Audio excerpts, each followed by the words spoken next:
दोस्तों कुछ लोग एक बात कहते हैं कि मैंने सब कुछ करके देख लिया, लेकिन फिर भी जो मेरा वेट है, मेरा जो वज़न है या मेरा जो फ़ैट है वो कम नहीं होता, वो कम नहीं हो रहा। इसका कारण क्या है? देखिए दोस्तों, सबसे पहले तो खुद से एक बात पूछिए कि आप स्वस्थ होकर स्वस्थ रहना चाहते हैं कि या आप वेट लॉस, फ़ैट गेन जो है वो करना चाहते हैं। अगर आप स्वस्थ रहना चाहते हैं, स्वस्थ होकर स्वस्थ रहना चाहते हैं लाइफ टाइम, तो आपको समझना पड़ेगा अपने बॉडी के मैकेनिज़्म को। अब आपका बॉडी का मैकेनिज़्म क्या है, इन शॉर्ट मैं आपको बताता हूँ। आप कुछ भी जब खाते हैं और उसमें अगर कार्ब्स होते हैं, कार्बोहाइड्रेट्स होते हैं, तो कार्बोहाइड्रेट्स आपकी बॉडी में दोस्तों ग्लूकोज़ बनाते हैं। अभी ग्लूकोज़ कहाँ कहाँ स्टोर होता है आपकी बॉडी में, जानिए। ग्लूकोज़ जो है वो जाता है आपके ब्लड में, उसको हम ग्लूकोज़ कहते हैं। और ग्लूकोज़ से आपके शरीर को मिलती है एनर्जी।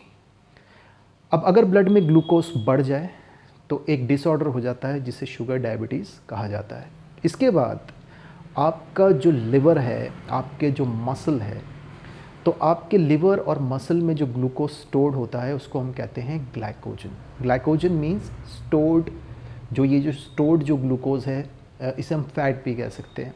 अब क्या होता है कि जब आपके खून में जो ग्लूकोज है, आप कोई भी जब काम करते हैं तो उसकी मात्रा कम हो जाती है।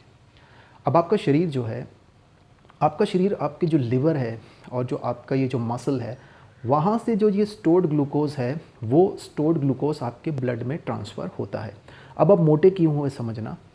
आप मोटे इसलिए हुए कि जो आप डाइट ले रहे हैं उसमें कार्ब्स की मात्रा अधिक है और उसके बाद आप ज़्यादा फिज़िकली एक्टिव नहीं हैं, आप एक सेडेंट्री लाइफस्टाइल जो है वो जी रहे हैं। अब क्या हो रहा है कि आपकी पहली डाइट में कार्ब्स हैं, आपकी दूसरी डाइट में कार्ब्स की हाई मात्रा है, तीसरी डाइट में कार्ब्स की हाई मात्रा है, चौथी डाइट में कार्ब्स की हाई मात्रा है, प्रोटीन और हेल्दी फैट्स की कमी है।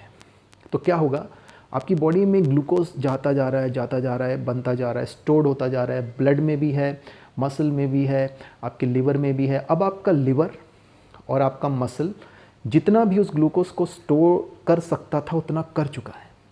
अब क्या होने लगता है, वो ग्लूकोज मसल से और आपके लिवर से फ्लो होने लगता है, और फ्लो होके वो कहाँ आने लगता है, आपकी स्किन के नीचे, और आप होने लग जाते हैं मोटे। अब दोस्तों, आपको अगर फ़ैट मैनेज करना है और आपको अगर फ़ैट मैनेज करके तमाम उम्र अगर आपको सेहतमंद रहना है, तो आपको बॉडी के इस मैकेनिज़्म को समझना पड़ेगा। अगर ये आपने समझ लिया तो फिर आप लाइफ टाइम दोस्तों हेल्दी रह सकते हैं, क्योंकि आपको ये बात पता चल गई कि आपका शरीर काम कैसे करता है।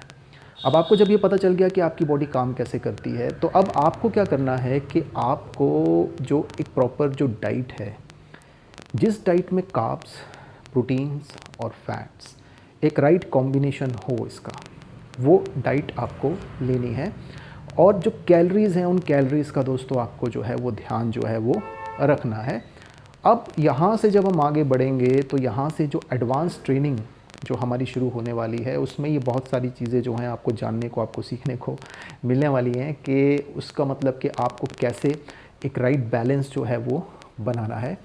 तो अब क्या है कि जब आप राइट डाइट लेंगे, राइट अमाउंट ऑफ कैलोरीज़ लेंगे, तो राइट डाइट और राइट अमाउंट ऑफ कैलोरीज़ की वजह से क्या होगा, आपके लिवर में जो स्टोर्ड ग्लाइकोजन है, आपके मसल में जो स्टोर्ड ग्लाइकोजन है, वो यूज़ होगा। जब वो सही तरीके से यूज़ होगा तो ऑब्वियसली आपका फ़ैट जो है दोस्तों वो मैनेज होगा।